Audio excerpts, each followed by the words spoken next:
জাতীয় থেকে আন্তর্জাতিক, প্রান্তিক জনপদ থেকে নগর, চারপাশে ঠিক এই মুহূর্তে কি ঘটছে তা নিয়ে আজকের আয়োজন এখন চারদিক। আপনার সঙ্গে আছে আমি মেহেরি নানি। ঈদুল আজহার ত্যাগের চেতনায় উদ্বুদ্ধ হয়ে দেশ ও জনগণের কল্যাণে আত্মনিয়োগ করার জন্য সকলের প্রতি আহ্বান জানিয়েছেন প্রধানমন্ত্রী শেখ হাসিনা। ঈদের আগের দিন আজ এক ভিডিও বার্তায় দেশবাসীকে শুভেচ্ছা জানিয়ে প্রধানমন্ত্রী বলেন, ঈদুল আজহার শিক্ষা ধারণ করে মানুষের কল্যাণে কাজ করতে হবে। আসসালামু আলাইকুম। বছর ঘুরে আবার আমাদের মাঝে ফিরে এসেছে পবিত্র ঈদুল আজহা। আপনাদের ঈদুল আজহার শুভেচ্ছা জানাচ্ছি। ঈদ মোবারক। ঈদুল আজহার শিক্ষা ধারণ করে আসুন আমরা ত্যাগের মহিমায় উজ্জীবিত হয়ে দেশ ও দেশের মানুষের কল্যাণে কাজ করি। পবিত্র ঈদুল আজহা আমাদের সকলের জীবনে বয়ে আনুক অনাবিল আনন্দ, সুখ, শান্তি ও স্বাচ্ছন্দ্য। সবাই ভালো থাকুন, সুস্থ থাকুন, নিরাপদ থাকুন। ঈদ মোবারক। জাতীয় ঈদগাহ ময়দানে ঈদের প্রধান জামাত অনুষ্ঠিত হবে সকাল 7:30টায়। ইতোমধ্যে ঈদ জামাত আয়োজনের সব প্রস্তুতি সম্পন্ন হয়েছে। রাষ্ট্রপতি মোহাম্মদ শাহাবুদ্দিন প্রধান ঈদ জামাতে অংশ নেবেন। জাতীয় মসজিদ বায়তুল মোকাররমের খতিব হাফেজ মাওলানা মুফতি রুহুল আমিন মূল ইমামের নেতৃত্বে প্রধান জামাত অনুষ্ঠিত হবে। এর মধ্যে সকল ধরনের প্রস্তুতি সম্পন্ন করা হয়েছে। রাষ্ট্রপতি ছাড়াও প্রধান বিচার সহ সুশীল সমাজের অনেকে জাতীয় ঈদগাহ ময়দানে অংশ নেবেন। এদিকে প্রতি বছরের মতো এবারও জাতীয় মসজিদ বায়তুল মোকাররম সকাল থেকে 5টি ঈদের জামাত অনুষ্ঠিত হবে। প্রথম জামাত সকাল 7টায়, দ্বিতীয়টি 8টা, তৃতীয়টি 9টা, চতুর্থটি সকাল 10টা এবং পঞ্চম ও সর্বশেষ জামাত সকাল 10:45 অনুষ্ঠিত হবে।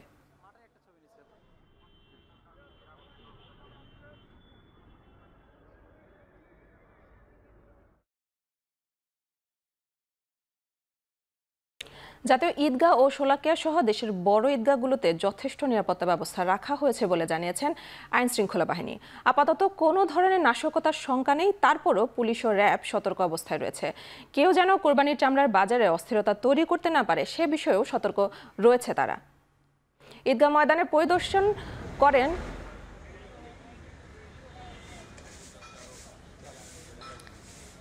ঈদগাহ ময়দান পরিদর্শন করেন ডিএমপি কমিশনার হাবিবুর রহমান ও র্যাব মহাপরিচালক ব্যারিস্টার মোহাম্মদ হারুনুর রশিদ।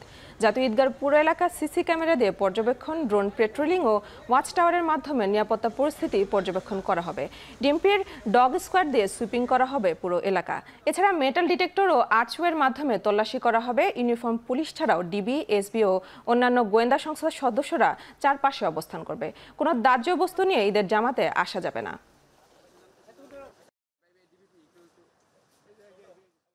জাতীয় ঈদগাহ ময়দানের যে জামাত সেটি নিরাপত্তার জন্য 5 স্তরের নিরাপত্তা বলয় তৈরি করা হয়েছে। এছাড়া ট্রাফিক ব্যবস্থাপনার জন্য 4টি আলাদা আলাদা পার্কিংয়ের ব্যবস্থা করা হয়েছে। কিছু কিছু জায়গায় রাস্তায় ডাইভারশন দেওয়া হয়েছে। আমাদের সাধারণ uniform police patrolling, checkpost, drone patrolling, cyber patrolling, CCTV camera ইত্যাদি বিভিন্নভাবে নিরাপত্তা নিশ্চিত করা হবে। এটি ছাড়া আমাদের সহায়তায় র্যাবের সদস্যবর্গ থাকবে এবং শহরের বিভিন্ন জায়গায়ও র্যাবের পেট্রোল থাকবে। কোরবানির যে গরুর চামড়া, এই চামড়া নিয়ে যাতে কোনো কারসাজি না হয়, যাতে কোনো সিন্ডিকেট এটাকে এক্সপ্লয়েট করতে না পারে, এই ধরনের যাতে কোনো সুযোগ না পায়, সেজন্য আমরা পর্যাপ্ত ব্যবস্থা গ্রহণ করেছি। আমাদের কাছে এখনো পর্যন্ত এই ঈদকে কেন্দ্র করে সুনির্দিষ্ট কোনো আপনার হামলা অথবা কোনো রকমের কোনো নাশকতার কোনো সুনির্দিষ্ট কোনো তথ্য আমাদের কাছে নেই। বাট স্টিল আমরা এই ধরনের আশঙ্কাকে উড়িয়ে দেই না। এটা মাথায় রেখে, এটা বিবেচনায় রেখেই আমরা আমাদের নিরাপত্তা পরিকল্পনা প্রস্তুত করেছি এবং আমরা সতর্ক রয়েছি, সচেতন রয়েছি। শেষ মুহূর্তে জমে উঠেছে রাজধানীর পশুর হাটগুলো। সীমিত লাভে কোরবানির পশু ছেড়ে দিচ্ছেন বিক্রেতারা। তবে বেশিরভাগ হাটে বড় আকারের গরু অবিক্রিত থাকছে। হাটে 1 থেকে 3 লাখ টাকা দামের গরুতে মানুষের আগ্রহ বেশি। ক্রেতারা বলছেন শেষ দিকে চাহিদা বিবেচনায় ছোট ও মাঝারি আকারের গরুর দাম বেড়েছে। তবে কিছুটা কমেছে বড় গরুর দাম। ছোট গরুর দাম বেড়ে যাওয়ায় বেড়েছে কোরবানির ছাগল বিক্রি। গরুটা লইছে আধা ঘন্টা হবে, এখানে নইছে, এখানে বলে গরুর চাহিদা ভালো, এ কারণে নইছে। কালকে বাজার অনেক চড়া গেছে, বলা চলে অনেক চড়া গেছে। আপনি এটা 3.5 মণ গরু কালকে 1,70,000 80 সেল হয়েছে, কিন্তু আজকে বাজারটা অতটা নাই, বাজার অনেকটা কম। আজকে একটা স্থিতি আসছে, আজকে মানে সাধারণ ক্রেতা আজকে কিনতে পারবে আর কি। রাত গড়ালে ঈদুল আজহা, শেষ মুহূর্তে গরু কিনতে কেউ কেউ এখনও যাচ্ছেন হাটে। তবে দেশের বিভিন্ন স্থানের হাটগুলোতে এখনও ক্রেতার তুলনায় অবিক্রিত পশুর সংখ্যা বেশি। দেশের বিভিন্ন স্থানে চলছে কোরবানি ঈদের শেষ হাটের ব্যস্ততা। পশুর পর্যাপ্ততা থাকলেও দেখা মিলছে না কাঙ্ক্ষিত ক্রেতার। চট্টগ্রামের পশুর হাটগুলোতে চলছে শেষ মুহূর্তের বেচাকেনা। নগরের স্থায়ী অস্থায়ী 7টি পশুর হাট ছাড়াও উপজেলাগুলোতেও পশু বেচাকেনা চলছে। এদিকে ময়মনসিংহের কোরবানির পশুর হাটে প্রচুর গরু থাকলেও ক্রেতার সংখ্যা কম। তার উপর ছোট মাঝারি আকারের গরু বেশি বিক্রি হওয়ায় বড় গরু নিয়ে বিপাকে পড়েছেন বিক্রেতারা। তবে শেষ হাটে পশুর দাম কিছুটা কমায় স্বাচ্ছন্দ্যে পশু কিনে বাড়ি ফিরছেন ক্রেতারা। ছোট গরু একটু দাম বেশি, প্রাইস বেশি সবসময় থাকে এটা, বাট এই বড় গরু এখন একটু রিজনেবল প্রাইস আছে। আপনার বড় গরুটা অনেকটা কমে গেছে। আপনার অনেক 6টা বাজে গেছে, এখন অনেক কাজটায় 2 ঘন্টা ধরে কোনো কাস্টমার আসে না। আমাদের যে সামর্থ্য অনুযায়ী আমরা পাচ্ছি, আমাদের বাজেট যতটুকু ওই সামর্থ্য অনুযায়ী আমরা গরু মোটামুটি নিতে পারছি। 1,20,000 টাকার গরু মনে করেন 80,000 টাকা বলে বাজার পড়ে গেছে। কালকে ঘুরে গেছে, অনেক চড়া আছে, আজকে মোটামুটি আছে আর কি। গরু 5টা গরু আনছিলাম, 2টা বিক্রি করলাম। এটা আলহামদুলিল্লাহ মোটামুটি, আমি কৃষক মানুষ, মোটামুটি ভালোই বিক্রি করলাম। বাজারের পরিস্থিতি বেশি একটা ভালো নয়, মোটামুটি আর কি, মানে অনেকটাই কম বাজার মনে হচ্ছে আর কি। এখন বাজার রিজনেবল, আগে একটু বেশি ছিল, তো এখন বাজার একটু মানে আগের তুলনামূলক কম, গত বছর চেয়ে কম। বাজার বেশি নাই, এটা বেশি 96,000 টাকা। আমি 4টা গরু আনছিলাম। এই যাত্রার শেষ দিনে ছাদ ভর্তি যাত্রী নিয়ে ঢাকা ছেড়েছে উত্তরবঙ্গের সব ট্রেন। তবে সিল্ক সিটি এক্সপ্রেস সহ রাজশাহীর 3টি ট্রেন ছাড়া বাকি ট্রেনগুলো ছেড়েছে সময় মতো। রোববার সকাল থেকে কমলাপুর রেলওয়ে স্টেশনে ছিল উপচে পড়া ভিড়। আসন ছাড়া দাঁড়িয়ে এবং ছাদে করে গন্তব্যে যাত্রা করেছেন অনেকেই। তবুও ঈদ আনন্দে সামিল হতে পেরে খুশি যাত্রীরা। দিনের বেশিরভাগ ট্রেন সময় মতো ছেড়ে গেলেও শিডিউল বিপর্যয়ে পড়ে সিল্ক সিটি এক্সপ্রেস। রেলওয়ে কর্তৃপক্ষ বলছে এটি অনাকাঙ্ক্ষিত। ঈদযাত্রা নির্বিঘ্ন করতে সব চেষ্টা করেছেন তারা। ওকে, যাই।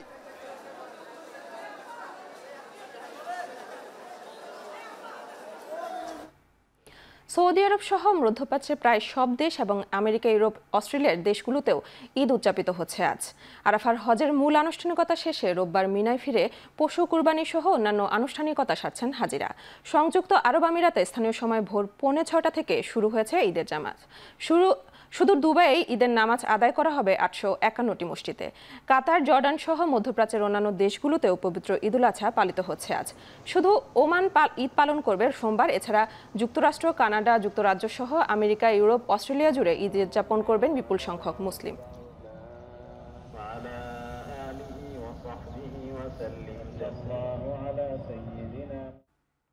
এখন চারদিকে নিচ্ছে একটি বিরতি, ফিরছি একটু পরেই।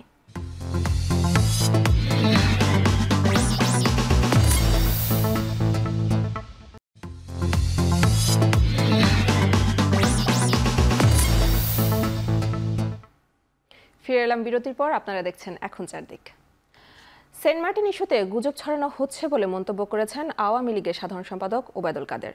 সকালে আওয়ামী লীগ সভাপতি ধানমন্ডির কার্যালয়ে এক ব্রিফিংয়ে তিনি কথা বলেন।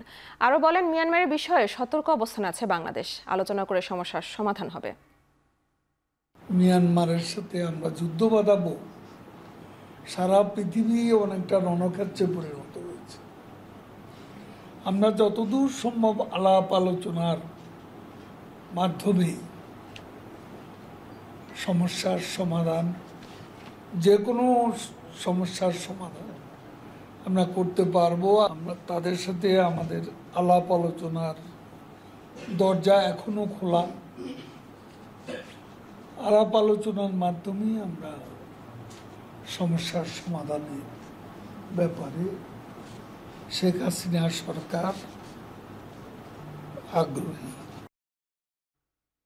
সেনাবাহিনী প্রধান জেনারেল এস.এম. শফিউদ্দিন আহমেদকে বিদায় সংবর্ধনা জানালো বাংলাদেশ সেনাবাহিনীর east Bengal regiment, regiment of artillery এবং কোর অফ মিলিটারি পুলিশ। রোববার চট্টগ্রাম সেনানিবাসের প্যারেড গ্রাউন্ডে এই সংবর্ধনা অনুষ্ঠিত হয়। এ সময় সেনাবাহিনীর একটি চৌকুশ দল কুচকাওয়াজ প্রদর্শন করে। বক্তব্যে সেনাপ্রধান বলেন, ইস্ট বেঙ্গল রেজিমেন্টকে শক্তিশালী হিসেবে গড়ে তুলতে চতুর্থ প্রজন্মের ট্যাঙ্ক সহ আধুনিক অস্ত্রে সজ্জিত করা হয়েছে। একইভাবে কোর অফ আর্টিলারিতেও অত্যাধুনিক বিমান বিধ্বংসী সমরাস্ত্র যুক্ত করা হচ্ছে। এর আগে চট্টগ্রাম সেনানিবাসের বিদায়ী দরবার অনুষ্ঠানে অংশ নেন সেনাপ্রধান। 1981 সালে সেনাবাহিনীতে যোগদানের অভিজ্ঞতা বর্ণনা করে বলেন, এই সময়ে বাংলাদেশ যেমন এগিয়েছে তেমনই সেনাবাহিনীর অগ্রযাত্রাও অব্যাহত রয়েছে। যারা দেশের স্বাধীনতার জন্য ভূমিকা রেখেছেন তাদের অবদান সবসময় স্মরণ রাখার আহ্বান জানান বিদায়ী সেনাপ্রধান। আমরা প্রথমবারের মতো চতুর্থ প্রজন্মের এন্টি-ট্যাঙ্ক গাইডেড উইপন সিস্টেম ক্রয়ের কার্যক্রম শুরু করেছি। পদাতিক রেজিমেন্টের জন্য কোম্পানি পর্যায়ে অটোমেটিক গ্রেনেড লঞ্চার এবং সেমি অটোমেটিক গ্রেনেড লঞ্চার প্রবর্তন করা হয়েছে, যা পদাতিক বাহিনীর ফায়ার পাওয়ারকে উল্লেখযোগ্যভাবে বৃদ্ধি করেছে। বর্তমান ধারা অব্যাহত থাকলে খুব শীঘ্রই পদাতিক ইউনিট সমূহ সেনাবাহিনীর সর্বাধিক প্রযুক্তি সম্পন্ন ইউনিটে পরিণত হবে ইনশাআল্লাহ। কয়েকদিনের বৃষ্টিতে কুড়িগ্রামের ঈদগাহ ময়দানগুলোতে সৃষ্টি হয়েছে জলাবদ্ধতা। ঈদের দিন কোথাও কোথাও নামাজ আদায় অনিশ্চিত হয়ে পড়েছে। পবিত্র ঈদুল আজহার নামাজ আদায়ের জন্য প্রস্তুতি নেওয়া হলেও বাদ সেজেছে বৃষ্টি। গত কয়েকদিন ধরে বৃষ্টি হয় মাঠগুলোতে পানি জমে জলাবদ্ধতার সৃষ্টি হয়েছে। জেলা শহরের প্রধান 3টি ঈদগাহ ময়দানের মধ্যে 2টিতে নামাজ পড়া অনিশ্চিত হয়ে পড়েছে। এর মধ্যে কালেক্টরেট ঈদগাহ ময়দানে এবং এর সামনের সড়কে প্রায় হাঁটু সমান পানি জমে আছে। শুধু তাই নয়, এর লাগোয়া জজ আদালত এবং জেলা প্রশাসক কার্যালয় চত্বরেও জমে আছে হাঁটু সমান পানি। এমন অবস্থায় যেখানে নামাজ আদায় সম্ভব হবে না, তার পার্শ্ববর্তী মসজিদে নামাজ আদায়ের সিদ্ধান্ত নেওয়া হয়েছে।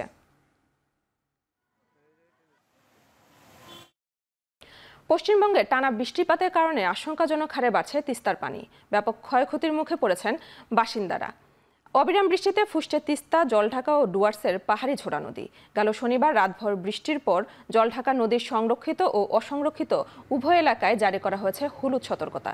সতর্কতা জারি আছে জলপাইগুড়ির মেখলিগঞ্জ ও বাংলাদেশ সীমান্তবর্তী এলাকায়।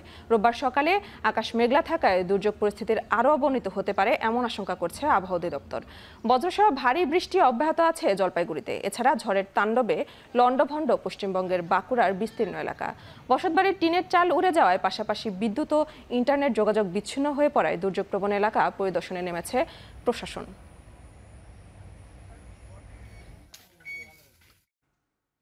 যুক্তরাষ্ট্রের ক্যালিফোর্নিয়ার একটি অলংকারের দোকানে নাটকীয় ডাকাতির ঘটনা ঘটেছে।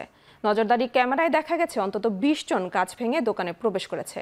এরপর তারা ডিসপ্লেতে থাকা সব গহনা নিয়ে গেছে। পুলিশ জানিয়েছে ডাকাতদের মধ্যে কয়েকজন শনাক্ত করা গেছে, তবে দোকান থেকে কত ডলারের স্বর্ণালংকার চুরি হয়েছে তার বিস্তারিত জানা যায়নি।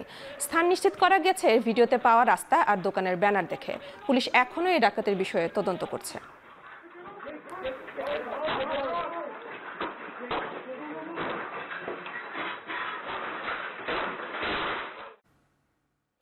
দুই সপ্তাহের কম সময়ে মিয়ানমারের রাখাইন রাজ্যে জান্তা বাহিনীর 10টিরও বেশি ক্যাম্প দখলে নিয়েছে বিদ্রোহী আর্মি। এর মধ্যে 200-র বেশি জান্তা সেনাকে হত্যা করেছে আরাকান আর্মি।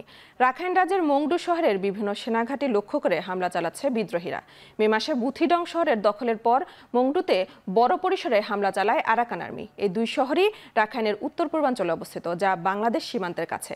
এখানে বসবাস করা বেশিরভাগই রোহিঙ্গা জনগোষ্ঠী। আরাকান আর্মি জানিয়েছে জান্তা সেনাদের আটক করেছে তারা, যারা পালিয়ে গেছে তাদেরও খোঁজ চলছে। বিদ্রোহীরা জানায় রাখাইনের অর্ধেকের বেশি তাদের দখলে চলে এসেছে। এর মধ্যে আছে 9টি শহর। চীন রাজ্যের পালতোয়া শহরও তাদের দখলে। Hundreds of junta soldiers, including the deputy commander and their junta bases, including several. এখন চারদিকে নিচ্ছে একটি বিরতি, ফিরছি একটু পরেই।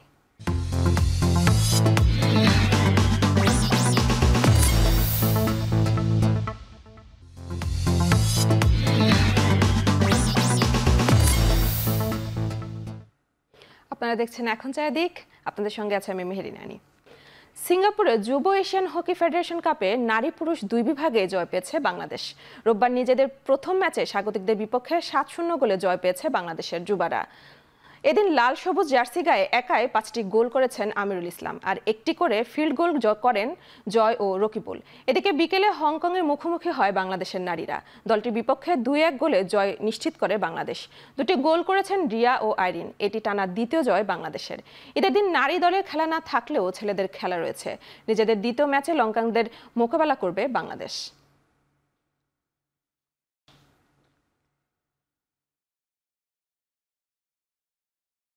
শেষ করছে এখন চারদিকে।